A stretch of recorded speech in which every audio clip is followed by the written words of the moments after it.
What's up guys, NepentheZ here and welcome to a video on the game plans and dynamic tactics in FIFA 19. Of course, we are on the demo. Thank you guys for being here. If you're enjoying this, leave a like on the video. If you want to see more, let me know what you want to see in the comments section below. I'm going to do a video on time finishing and a video on how to beat the AI on legendary difficulty once I get grips of the AI, so probably tomorrow for those two videos.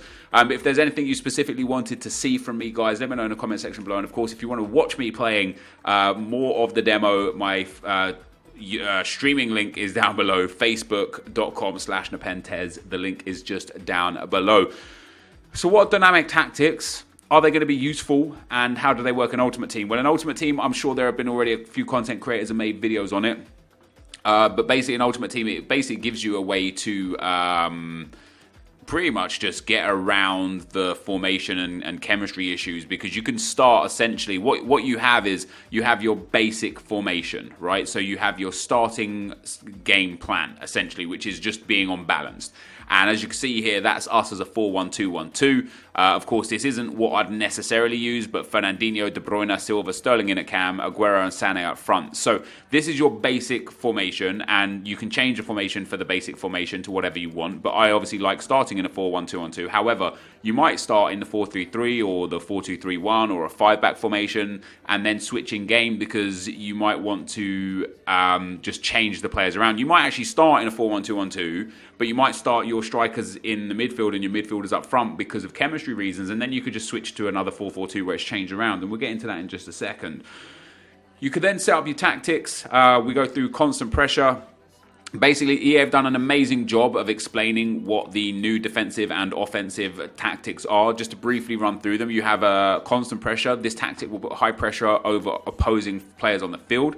This tactic may leave your team vulnerable as your players become increasingly fatigued, leaving them to be pushed out of position. So high pressure, it seems like, or constant pressure, it seems like this time around, this year, is going to really impact how stamina works. So using low stamina players, or just using players in general on constant pressure, might have a negative impact. You then have drop back. This tactic will preserve your team shape and will offer your opponents more possession. Your strikers will stay passive, and you may find yourself having less attacking options when you win the ball.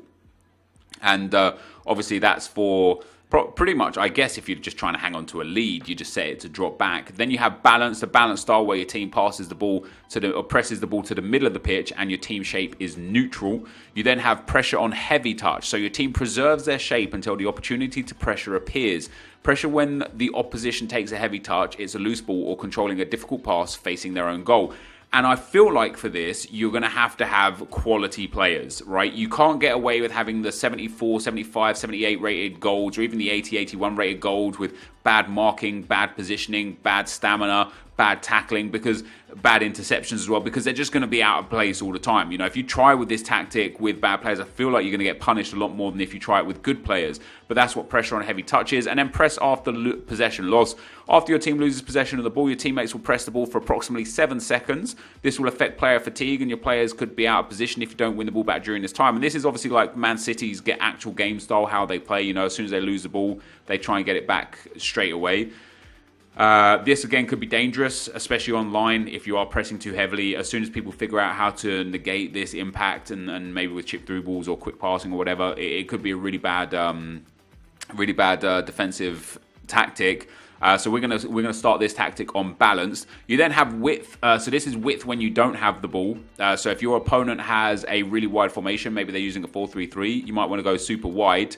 And the reason why you might want to go super wide is to cover out those wingers. But if they have a narrow formation, say the 4-1-2-1-2, you might want to go super narrow just to stop the two attackers. Like you can see right now, this has a 4-1-3-2 formation for the black dots, and I'm the green dots. So if we did go super wide against this formation, you can see that the two strikers are going to have a whole lot of space in behind my back line. If we went a little bit more narrow, we cover the field a lot better. The two CDMs are nicely in front of the two attackers and cover that centre midfield. The two wingers kind of cover the other centre midfielders available, and then all 4 defenders are nice for the back line. So you can set your width very nicely. So, and then in terms of depth, again, it just gives you a bit more of a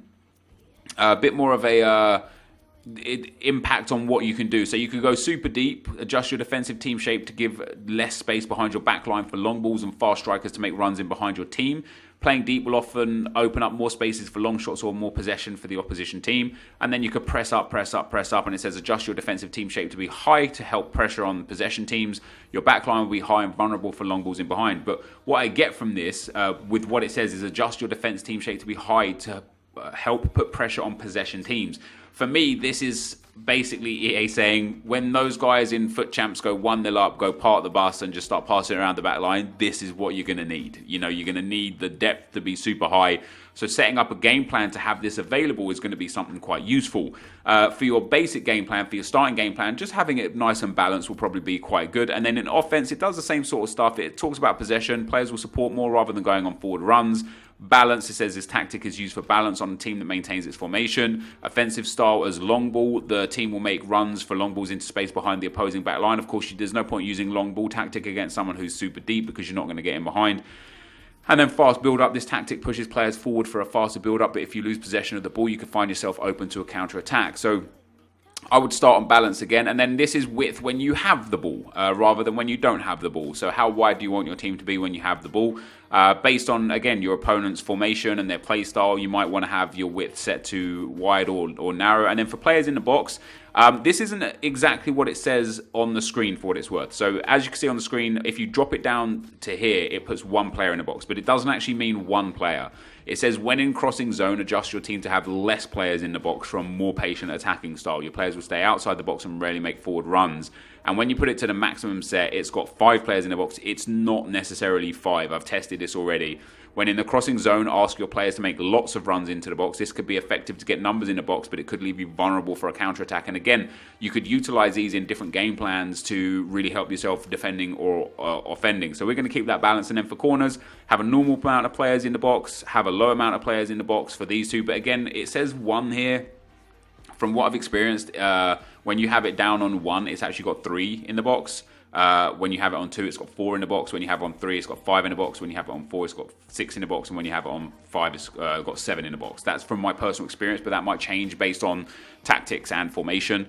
I don't know. So you can set that to what you want. We're going to keep it balanced, and free kicks the same. It will put a low amount up to a high amount. Don't take that exact science there as 5 in the box. It might not be 5 in the box.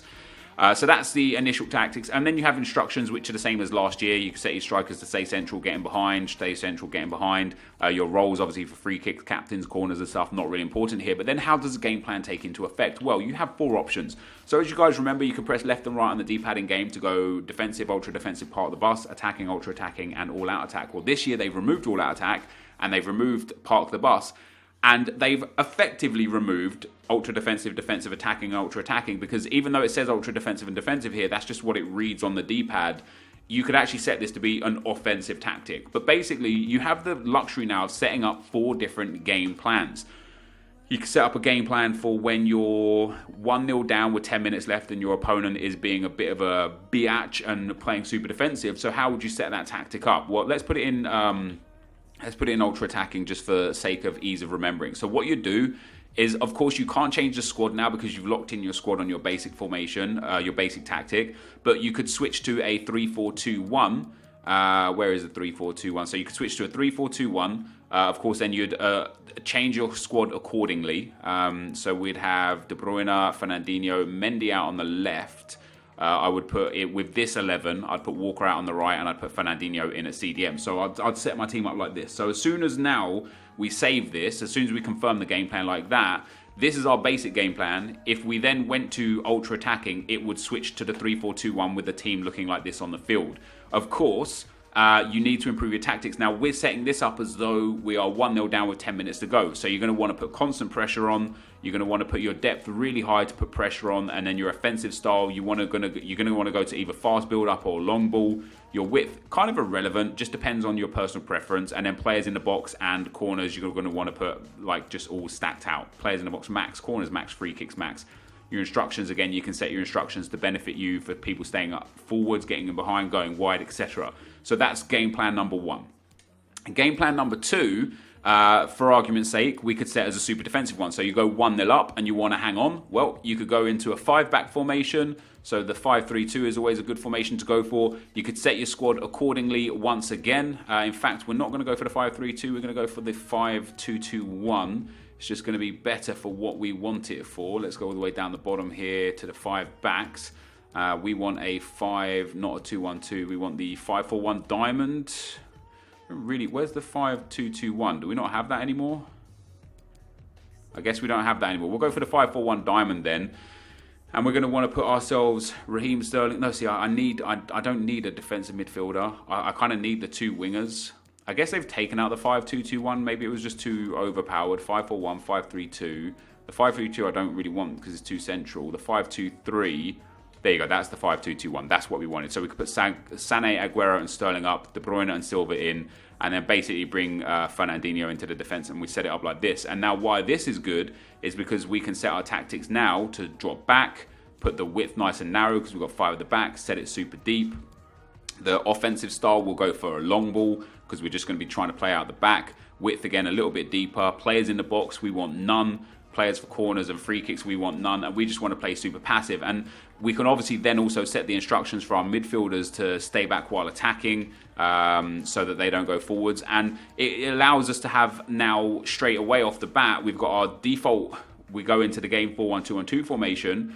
We then got 2 game plans, one for when we're trying to hang on and one for when we're trying to break through. But that leaves us 2 gaps, and you can essentially have these 2 gaps to anything you want. So we start with the 4-1-2-1-2, but if the 4-1-2-1-2 isn't working for us, we can switch into a 4-2-4 or a 4-4-2 or a 4-3-3. And you can basically set up, it doesn't have to be like an all-out aggressive or all-out defensive tactic. You can set it up in this manner so that we play with the 4-2-4, but it doesn't have to be super pressured. So we can go back to balanced. We can keep our width and depth balanced, our possession play and our width and players in the box a bit more balanced. And the reason why having a balanced bonus formation could work is because if your opponent set is just super narrow and you're also playing with the 4-1-2-1-2, you might not be able to get into a position where you can create chances. So you switch out to the 4-2-4, all of a sudden you've got some good width and now you can create some more chances. So you set that as a game plan. And then you can also just set a general defensive game plan. I know I've put the attacking one in defensive and we can put the defensive one in attacking, but you can set up to the 4-2-3-1. I know that's a super popular formation. You can go and set your squad up again. So we'll put De Bruyne and Fernandinho in at CDM just because De Bruyne is nice and big. Sterling and Sané on the wings, Silva in at cam. Now, of course, you can make substitutions if you need to get these ones changed. But this is how we could set the formation to look. And then again, for the tactics, we might want to be a little bit deeper. So we don't really want to press. We just want to be dropped back. We want to be a little bit narrower, a little bit deeper, but not all the way deep. In offense, we want to play a nice possession game because we want to just hold on to the ball. We don't want too many in the box for corners or for free kicks because we're 1 or 2 goals up, maybe 3 goals up, and we kind of just want to see the game out. And so now we've got ourselves 5 game plans. And these change, guys, on the fly in game. So we're going to go into a game and I'm going to show you here at the end of the video. And what I think, 2 things. First and foremost, this could be very, very, very broken, right? Obviously, it's the first year we've had this. People are going to exploit it. The reason why it could be very broken is because we could start seeing people go 1-0 up and then just switching immediately to a 5-back super defensive formation and just whoring the ball. And the reason why that could be impactful is because we all know how strong ultra defensive was. So although we don't have ultra defensive anymore, the fact that we can, without wasting a pause, switch to a 5-back formation, if your team is well rounded and balanced and you've got a good CDM that can play centre back and you've got some wingers that can play striker, it's going to be a problem. So as you can see on the screen now, we're set up in the 4-1-2-1-2. As soon as a thing comes down in the bottom, it doesn't come down. But if we switch ourselves to ultra defensive and then pass the ball, what you're going to see is you're going to see my team start shaping themselves around.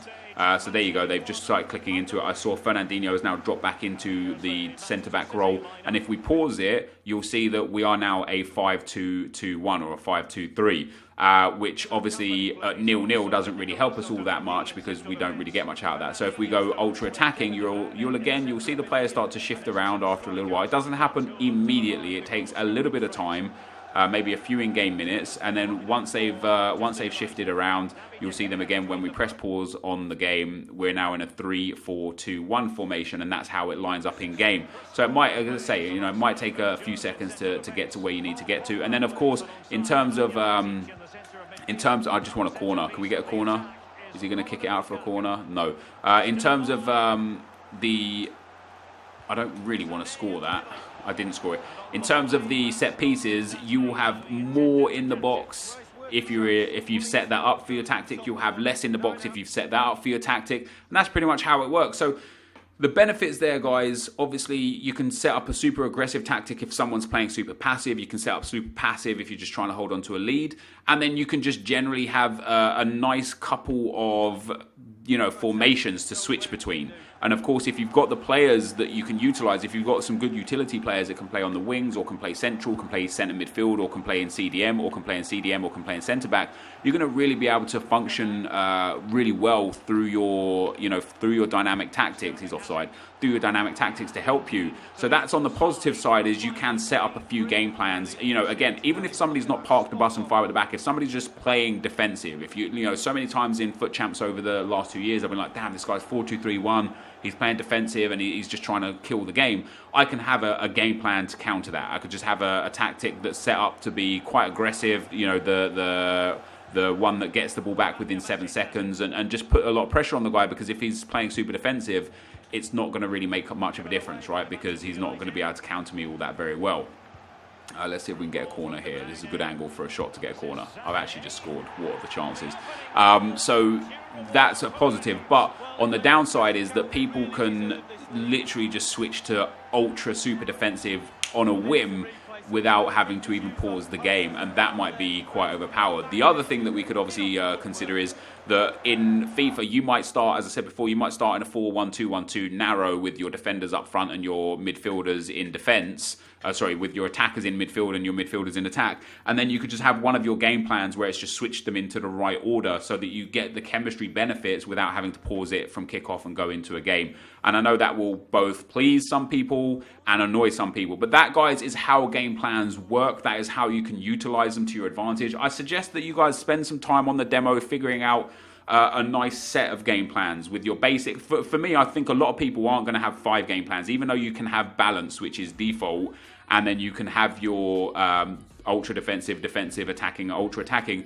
I think what a lot of people are going to do is use balance as the chemistry builder.